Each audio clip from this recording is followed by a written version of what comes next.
ও মা বোনেরা মনে কে দিন, কোন বান্দা কোন বান্দিয়ায় কখন কে কি বলে, আমরা কখন কে কি বলি, এই কথাটাও আল্লাহর কাছে রেকর্ড থাকে। ওটা হতে পারে দিনে কিংবা রাতে, প্রকাশ্যে কিংবা গোপনে। ও বাবা জিনা মায়েরা, এ প্রসঙ্গে দৃষ্টান্ত দেওয়া যায়। আমি শুধু একটা কথা মনে করিয়ে দিচ্ছি, আল্লাহ বান্দা বান্দির কথাটাকেও রেকর্ড রাখেন। ও বাবা জিনা মায়েরা, পীর বাইজিদ বোস্তামি রহমাতুল্লাহ আলাইহির নাম আমাদের শোনা আছে না নেই? একটু তাকবীর দেন, দিন নারায়ে তাকবীর। আসতে বলে না, না হামাস না ইসরাইল বলো হামলা করতে পারে, আস্তে করে বলেন, কেউ যেন শুনতে না পায়। নারায়ে তাকবীর। কমিটি সিদ্ধান্ত নিয়েছে আগে তাবারক দিয়ে তারপর রজব আলী সাহেব তুলবে। যারা বাইরে আছে এটা বিশেষ দ্রষ্টব্য, যারা বাইরে থাকবে তাদের তাবারক দেওয়া হবে না। এইরকম করলে কি হয়, তাবারক দিতে হবে মাঝখানে। তাহলে শ্রোতারা যারা সত্য সত্য সবার শোনে, খিচুড়ির খরচে তাদের বিরিয়ানি দেওয়া যাবে। ঠিক বলছি না ভুল বলছি? একটু কথা বলেন না বাবা। মজলিসের লোক থাকে 100 আর তাবারক হয় 1000 লোকের। 1000 লোকের তাবারক করতে যে তখন এইবার টান টান পড়ে যায়। খিচুড়ি কখনো গোশ হয়, কখনো হয়তো হয় না। কিন্তু অরিজিনালি 100 লোকের জন্য যদি তাবারক করতেন কর্তৃপক্ষ, তখন কিন্তু অনেক ভালো কিছু, ওই টাকা সব লাগতো না, ওর 3 ভাগের 1 ভাগ টাকায় আরো ভালো কিছু অরিজিনাল শ্রোতাদের দেওয়া যেত। কথা ঠিক না ভুল? কিন্তু এটা তো দুনিয়ার নিয়ম। কলমাখানির মজলিসের আমন্ত্রিত 2000 লোক আর কলেমা পড়ে 12টা পার হয়ে গেছে, তাও দেখেন 200 লোক আসেনি। আবার এই সুন্নতটাও চালু আছে, যারা কলেমা পড়বে, যারা জোহরের নামাজ পড়বে, কবর জিয়ারত করবে, ওরা বলো আবার শেষে খাবে। আপনাদের কি নিয়ম থাকে জানি? এরা নামাজ পড়ে কবর জিয়ারত করে এসে দেখবে একটা সব বসে গেছে, বলবে ইমাম সাহেব, তখন হয়তো বলবেন কিছু করার নেই তো, মানে ধৈর্য ধরেন, আল্লাহ ধৈর্য ধারণকারীদের খুব ভালোবাসেন। আচ্ছা, এসব জায়গায় ধৈর্য থাকে? যে কজন আছেন একটু মনোযোগ দিয়ে শুনছেন বলে আমিও বলছি, আমি বলবো আপনারা শুনবেন, তবেই সার্থক হবে। আপনারা শুনবেন আমি বলবো না, এটা যেমন হবে না। আবার আমি বলবো আপনারা শুনবেন না মনোযোগ দিয়ে, এটাও সম্ভব না। কি বললাম আমি? বাইজিদ বোস্তামি রহমাতুল্লাহ আলাইহি এই কথাটা জীবনে বহুবার শুনেছি। জাস্ট কথা প্রসঙ্গে আসলো বলে আমি 1 মিনিট একটু রিপিট করছি। বাইজিদ বোস্তামি বললেন, আমি স্বপ্ন দেখছি আল্লাহ কিয়ামত শুরু করে দিয়েছেন। মহান আল্লাহ পাক এক এক করে বান্দা বান্দি দিগকে তার কাছে ডাকছিলেন, আল্লাহ আমাকেও ডাকলেন। ও বান্দা বাইজিদ, বলো তো দুনিয়া থেকে কি করে আসলে? বাইজিদ বোস্তামি বললেন, আল্লাহ দুনিয়া থেকে আপনার কাছে আমি এনেছি কেবলমাত্র ঈমান, লা ইলাহা ইল্লাল্লাহ মুহাম্মাদুর রাসূলুল্লাহ। এই কলেমার প্রতি ঈমানটুকু নিয়ে, এই কলেমার প্রতি বিশ্বাসটুকু নিয়ে আল্লাহ আপনার কাছে হাজিরা দিয়েছি।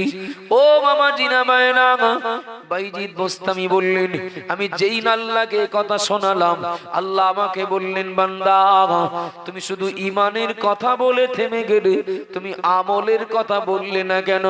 বাইজিদ বোস্তামি বললেন, আমি জবাব দিলাম, আল্লাহ আমলের কথা এই জন্য বললাম না, আল্লাহ আমি জীবনে আমল করেছি, নামাজ রোজা করেছি, হজ করেছি, যাকাত দিয়েছি, তাসবিহ পড়েছি, কোরআন পড়েছি আল্লাহ, কিন্তু আমার মনোবল নেই আমার ওই আমল ইবাদত গুলো কবুল হয়েছে কিনা।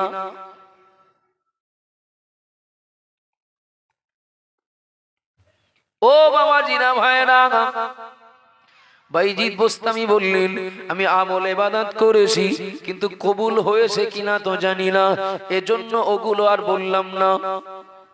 আল্লাহ বললেন, বান্দা বাইজিদ তুমি কি এমনটা মনে করছো তোমার আমল ইবাদতে ত্রুটি হলেও ভুল হলেও তোমার ঈমানে কোনো ত্রুটি নেই, তুমি এই রকম মনে করছো নাকি? ও বাবা জিনা মায়েরা, ও গো মা বোনেরা, মনে রাখুন আল্লাহর এই প্রশ্ন বাইজিদ বোস্তামির কাছে তো প্রমাণ করে, তাহলে মনে আসে তুমি মনে করছো তোমার ঈমানে কোনো ত্রুটি নেই, প্রশ্নটা করার মানে কি? তার মানে আসে, একটু কথা বলেন বাবা, আসে। বাইজিদ বোস্তামি বললেন আমি চুপচাপ কিচ্ছু বলছিলাম না, কি বলবো, কি উত্তর দেব? আমি শুধু ভাবছিলাম আমার ঈমানেও যদি ত্রুটি থেকে যায় তাহলে আমি নাজাত পাবো কিসে? ও বাবা জিনা মায়েরা, আমি বলেছি জীবনে কি করি, কোথায় যাই, কি খাই, কোন পথে উপার্জন করি, কোন পথে ব্যয় করি, এটাই শেষ নয় বাবা, বরং আমরা কি বলি ওটাও আল্লাহ জানেন, ওটাও আল্লাহর কাছে রেকর্ড থাকে। বাইজিদ বোস্তামি আল্লাহ বললেন, ওগো আমার বান্দা বাইজিদ, ও বান্দা বাইজিদ, তুমি এমনটা মনে মনে করছো নাকি বান্দা, এমনটা মনে করছো নাকি তুমি যে ঈমানের কথাটা বললে তোমার ঈমানে কোনো ত্রুটি নেই? ও বাইজিদ মনে রাখো আমি আল্লাহ বলছি, তুমি একদিন ঠান্ডা দুধ পান করেছিলে,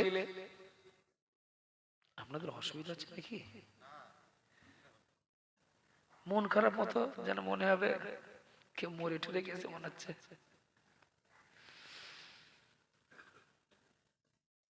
তুমি একদিন ঠান্ডা দুধ পান করেছিলে, আর তোমার এই ঠান্ডা দুধ পান করার পরে ওটাই তোমার শরীর খারাপ হওয়ার বা সর্দি লাগার ওসিলা হয়েছিল। ভাইজি তুমি তোমার জবান দিয়ে বলেছিলে ঠান্ডা দুধ খেয়ে আমার সর্দি লাগলো, এটা যদি গরম দুধ খেতাম, দুধটা যদি গরম করে খেতাম বা পান করতাম আমার সমস্যা হতো না। এ কথা আমরা বলি না, বলি না বাবু, এমন কথা আমরা বলি না, বলি না, বলি তো। বাইজিদ বোস্তামি বলছেন আল্লাহ আমাকে কৈফিয়াত করছেন, তুমি ঈমানের কথাটা তো এত মনোবল নিয়ে বললে, কিন্তু ঈমান যদি তোমার নির্ভেজাল হবে, নিখুঁত হবে, থাকবে, তাহলে তুমি ঠান্ডা দুধে দোষ দিলে কেন? দিন রোগ দেওয়ার মালিক দুধ না আমি, রোগ দেওয়ার মালিক তো ঠান্ডা দুধ না, রোগ দেওয়ার মালিক আল্লাহ। কিছু মনে নেন না বাবা, কত মানুষ দেখেন একতলার থেকে পড়ে গেছে কিচ্ছু হয়নি, কারোর দেখেন খাটের উপর থেকে পড়ে মাজার হাড় ভেঙে গেছে, হয় না? হয় না? হয়তো। কত মানুষ দেখেন কঠিন দুর্ঘটনায় দুটো গাড়ির 3 ভাগের 2 ভাগ চিহ্ন নেই, এরপরেও একজন প্যাসেঞ্জার বেঁচে আছে। কত মানুষ দেখেন সাইকেলে হয়তো যাচ্ছিলেন, কেউ একজন মেরে দিয়ে বেরিয়ে গেল, মাথায় একটু আঘাত লেগেছে, ওটাই তার মৃত্যুর জন্য ওসিলা হয়েছে। হয় না? হয় না? হয়। আব্বাজান ভাইরা মনে কি দিন, মা বোনেরা মনে রাখুন, কি বললাম আমি? তাহলে আমরা কি করি, কোথায় যাই, কি খাই, কোন পথে অর্থ কামাই করি, কোন পথে অর্থ ব্যয় করি, এটাই নয়, বরং আমরা কখন যে কি কথা বলি এটাও আল্লাহর কাছে রেকর্ড থাকে। এটা আমরা ভুলে যেতে পারি, কিন্তু সময় মতো আল্লাহ ক্যাসেট চালু করবেন, সময় মতো আল্লাহ আমাদের সামনে আমাদের কথা, আমাদের জীবনের কর্মগুলো আল্লাহ তুলে ধরবেন। ও বাবা জিরা মায়েরা মনে গেদিন, ও মা বোনেরা মনে রাখুন, প্রিয় নবী মুহাম্মদ রাসূলুল্লাহ সাল্লাল্লাহু আলাইহি ওয়াসাল্লাম বললেন, আল্লাহ পাক রব্বুল আলামিন কাল কিয়ামতের দিন সব বান্দা, সব বান্দিকে আল্লাহ জিজ্ঞাসা করবেন, ওয়া মাযা আমিলা বিমা আলিমা আও কামা ক্বালা আলাইহিস সালাম। এ কথা আমার নয়, এ কথা আমার নবী বললেন। আল্লাহ কাল কিয়ামতের দিন সব বান্দা বান্দি দিগকে আল্লাহ প্রশ্ন করবেন, ও বান্দা, ও গো বান্দি, তোমাকে আমি আল্লাহ যা জ্ঞান দিয়েছিলাম, আমি আল্লাহ তোমাকে যা জ্ঞান দিয়েছিলাম, বলো বান্দা, বলো বান্দি, ওই জ্ঞান অনুযায়ী কাজ কতটা করেছিলে? ও বাবা জিনা মায়েরা, तमाम सृष्टिकुलेर भितरे আল্লাহ পাক আমাদেরকে শ্রেষ্ঠ সৃষ্টি বানালেন। আল্লাহ কোরআনে ঘোষণা করলেন, লাকাদ খালাকনাল ইনসানা ফি আহসানি তাকওয়িম। মহান আল্লাহ জানিয়ে দিলেন, तमाम সৃষ্টিকুলের ভিতরে আমি আল্লাহ মানুষকে শ্রেষ্ঠ সৃষ্টি বানিয়েছি। মহান আল্লাহ পাক যে জ্ঞান গরু ছাগলকে দেননি, যে জ্ঞান অন্য জীব জানোয়ারকে দেননি, মহান আল্লাহ সেই জ্ঞান তো আল্লাহ আমাদেরকে দিয়েছেন। ও বাবা জিরা মায়েরা মনে রাখুন, নবী আমার জানিয়ে দিলেন, সব বান্দা সব বান্দিকে আল্লাহ জিজ্ঞাসা করবেন, ওয়ামাযা আমিলা বিমা আলিমা। ও বান্দা বান্দি বলো, আমি আল্লাহ তোমাকে যা জ্ঞান দিয়েছিলাম দুনিয়ায়, ওই জ্ঞান অনুযায়ী তুমি আমল কতটা করেছিলে, কাজটা দুনিয়ায় কতটা করেছিলে, কোনটা হালাল কোনটা হারাম, কোনটা জায়েজ কোনটা না জায়েজ, কোনটা আল্লাহর কোনটা শয়তানের, কোনটা সওয়াবের কোনটা গুনার, কোনটা বৈধ কোনটা অবৈধ, আমি আল্লাহ তোমাকে বোঝার ক্ষমতা দিয়েছিলাম, এই জ্ঞান আমি আল্লাহ তোমাকে দিয়েছিলাম। ও বান্দা ও বান্দি, এই জ্ঞানগুলো তোমার থাকার পরেও একটু বলো, জ্ঞান অনুযায়ী বাস্তবে কাজটা করেছিলে কতটা? সবাইকে তার হিসাব দিতে হবে, কৈফিয়ত দিতে হবে। এই বিশ্বাসটা যদি আমাদের অন্তরে জায়গা পায় বাবা, আমরা দিনেও ভালো থাকবো, আমরা রাতেও ভালো থাকবো, আমরা প্রকাশ্যেও ভালো থাকবো, আমরা গোপনেও ভালো থাকবো। ঠিক বলছি না ভুল বলছি? ও বাবা জিনা বায়না মনে রাখুন, আম্মা জান হযরত মাইমুনা রাদিয়াল্লাহু তাআলা আনহাকে নবী একদিন বললেন, বিবি মাইমুনা বাড়িটা ভালো করে সাজিয়ে গুছিয়ে রাখো। অমনোযোগী হবেন না, খেয়াল করুন। আম্মা জান মাইমুনা বললেন, আম্মা জান মাইমুনাকে নবী বললেন, মিশকাত শরীফের হাদিসের ভিতরে এসেছে, আম্মা জান মাইমুনাকে নবী বললেন, মাইমুনা সুন্দরভাবে তুমি ঘরটা সাজিয়ে গুছিয়ে রাখো। আমি মুহাম্মদ রাসূলুল্লাহ বলছি, আজ আমার বাড়িতে একজন মেহমান আসবেন। ওই মেহমানটা দুনিয়ার কেউ নন, ওই মেহমানটা হলেন আল্লাহর ফেরেশতা জিবরাইল। একটু জোরে বলুন সুবহানাল্লাহ। বাড়িতে কোনো মেহমান আসার সংবাদ পেলে মা বোনেরা ঘরটা সাজিয়ে গুছিয়ে নেন। আম্মা জান মাইমুনা রাদিয়াল্লাহু আনহা সুন্দর করে বাড়িটা সাজিয়ে গুছিয়ে নিলেন। কিন্তু সকালবেলা জিবরাইলের আসার কথা, জিবরাইল আলাইহিস সালাম সকালবেলা নবীর বাড়ি আসলেন না। দুপুর হয়ে গেল, দুপুরে আসলেন না। বিকাল হয়ে গেল, এখনো জিবরাইলের কোনো খবর নাই। নবী মন খারাপ করে রয়েছেন, কি ব্যাপার কি ব্যাপার? আমার সঙ্গে জিবরাইল কথা দিলেন, আমার সঙ্গে জিবরাইল ওয়াদা করলেন, ও মুহাম্মদ আপনার বাড়িতে আগামীকাল সকালে যাচ্ছি। কিন্তু সকাল হয়ে গেল, দুপুর হয়ে গেল, বিকাল হয়ে গেল, এখনো জিবরাইল কেন আমার বাড়িতে আসেন না? আম্মা জান হযরত মাইমুনা রাদিয়াল্লাহু আনহাকে নবী বললেন, বিবি আমি জানি জিবরাইল ফেরেশতা আমার সঙ্গে মিথ্যা কথা বলবেন না, জিবরাইল মিথ্যা কথা বলেন না। ও বিবি একবার খোঁজ নিয়ে দেখো জিবরাইলের না আসার কোনো কারণ ঘটেছে কিনা। কেন বলছি আমি এ কথা একটু পরেই বুঝতে পারবেন। অবশ্যই আমি বিষয়ের বাইরে কথা বলছি কি বলছি না, আমি বোঝানোর জন্য দৃষ্টান্ত টেনেছি। আল্লাহ আমাদের অনেক জ্ঞান দিয়েছেন, কিন্তু আমরা কি করি? আর যে দৃষ্টান্তটা দিচ্ছি মন দেন একটু তুলনা করা যাবে। আম্মা জান মাইমুনা রাদিয়াল্লাহু আনহা এবং প্রিয় নবী যৌথভাবে জিবরাইলের না আসার কারণ খুঁজতে লাগলেন। কারণ খুঁজতে খুঁজতে পেয়ে গেলেন বাড়ির সামনে আমরা যেমন বিসলি গাদা দিই, পাটকাটি গাদা দিই, কি গাদা না কি বলে, এটা একটা মাচা করা আছে, সেই মাচার তলায় একটা কুকুর শুয়ে আছে। কুকুর, নবী বললেন জিবরাইলের না আসার জন্য এটাও কারণ হতে পারে। কুকুর নাপাক প্রাণী, কথা ঠিক না ভুল বলেন না? কুকুর নাপাক প্রাণী। কুকুরটাকে সরিয়ে ওই জায়গাটা একটু পানি ছিটিয়ে পাক পবিত্র করে দেওয়া হলো। কাজ শেষ, জিবরাইল এসে হাজির। সুবহানাল্লাহ বলেন। একটু মহব্বত করে বলবেন না? আচ্ছা, কুকুর না পাক কিন্তু সৃষ্টি করেছেন কে? তা কুকুর যদি না পাক হয় কুকুরের দোষ? কথা বলেন। আবার যেন ঘুরিয়ে বলবেন না তাহলে আল্লাহর দোষ। নাউজুবিল্লাহ। আমার অত অত দূর দরকার না তো। আমি বলছি কুকুর না পাক প্রাণী, কিন্তু কুকুরেরও স্রষ্টা কে? আল্লাহ তো। আমার বলার উদ্দেশ্য এই জায়গায় যে কুকুর বাড়ি থাকলে, সীমানায় থাকলে আল্লাহর ফেরেশতা আসেন না। ওই কুকুর কারোর বাড়ির পাহারাদারির দায়িত্ব পেয়েছে, ওকে কিন্তু কান ধরে ওকে বলে দেওয়া হয়নি, ওকে স্কুলে পাঠানো হয়নি, ওকে কোনো শিক্ষকের কাছে পাঠানো হয়নি। তোর দায়িত্বটা কি? যা একটু শিখে আয়, যা একটু বুঝে আয়। কেন আমি তোকে আমার বাড়িতে রাখলাম? ও বাবা জিরা মায়েরা, বিনা কারণে বাড়ি কুকুর রাখলে বা ছবি রাখলে আল্লাহর ফেরেশতা আসবেন না, রহমতের ফেরেশতা আসবেন না। এ ব্যাপারে হাদিসে স্পষ্ট বিবরণ রয়েছে। আমার বক্তব্য হলো, আমি এমন একটা জায়গায় বাস করি, জনমানব শূন্য এলাকা।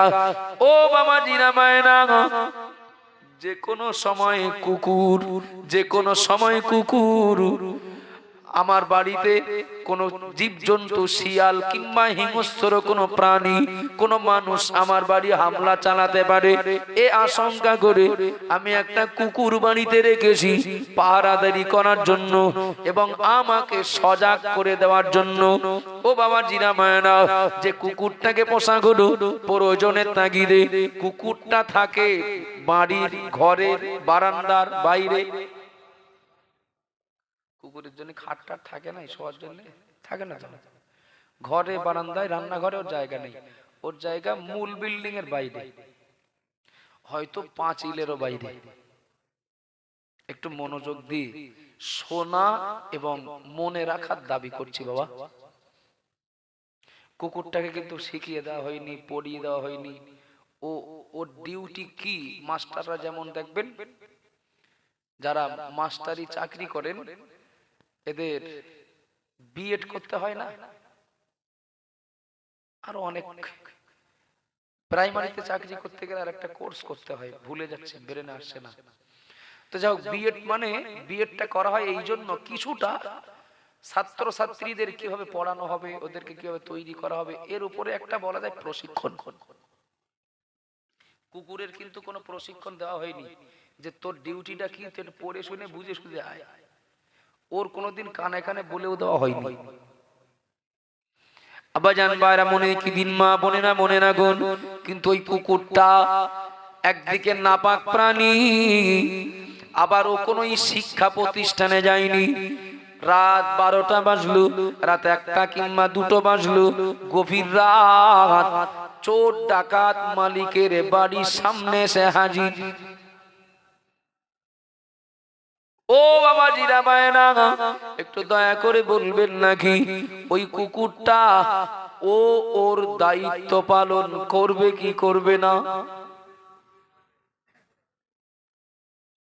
করবে বলে মনে হচ্ছে? আচ্ছা, কুকুরে যদি ঘুষ দেয় নেবে? যেই তোর 5 কেজি গোস্ত দিচ্ছে, 2জন ভাগযোগ করে খা, তোরা চুপ কর? না। দেখবেন মালিক ঘুমিয়ে, আর ও হয়তো ঘুমের ঘরে থাকলেও থাকতে পারে, ও তো প্রাণী, ওরও তো আরামের প্রয়োজন।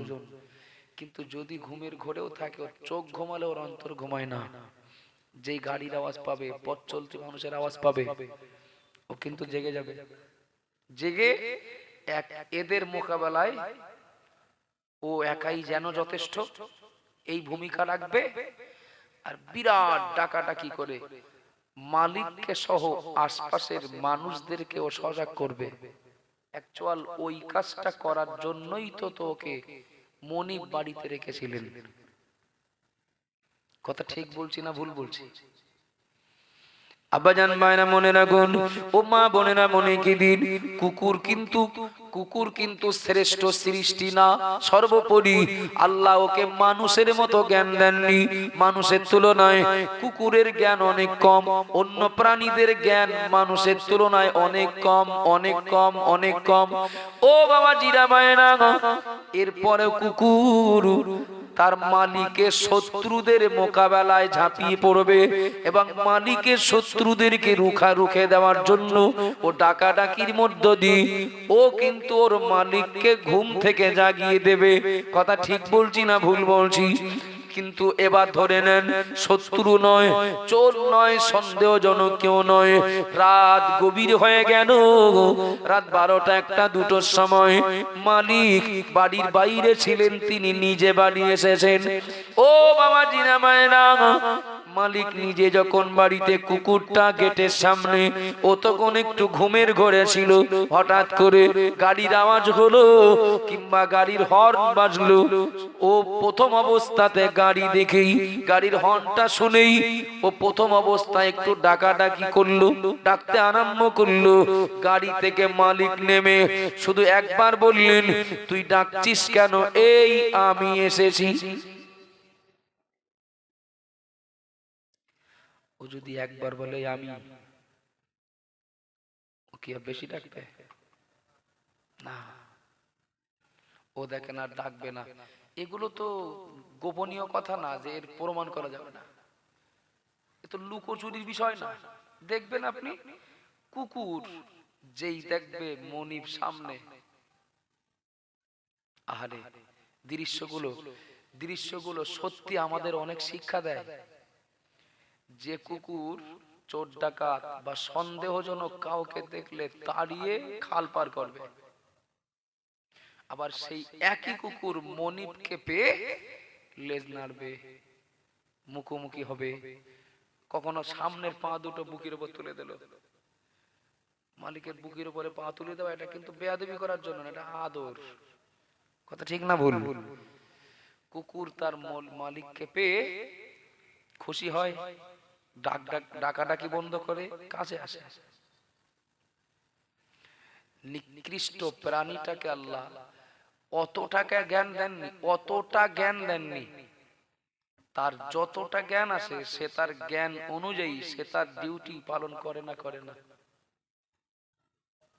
যে আমার মনিবের শত্রুদের সঙ্গে আমার এই আচরণ করতে হবে, এই কাজ ব্যবহার করতে হবে, আর আমার মনিবের সঙ্গে আমার এই ব্যবহার করতে হবে।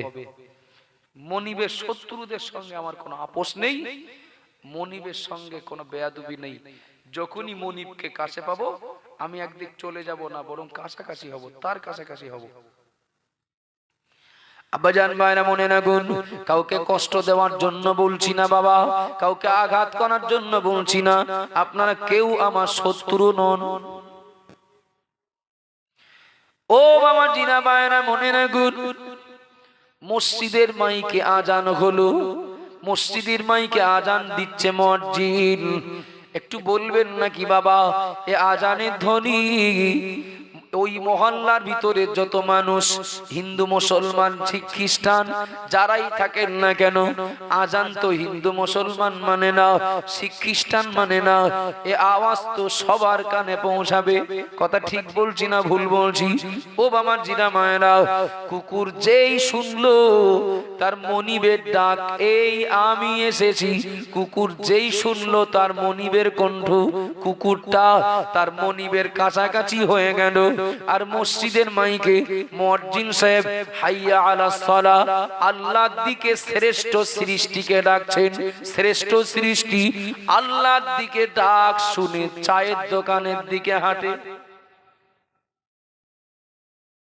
আপনাদের এই গ্রামের লোক বাদে বলো, তা না হলে তো বাড়ি যেতে হতো।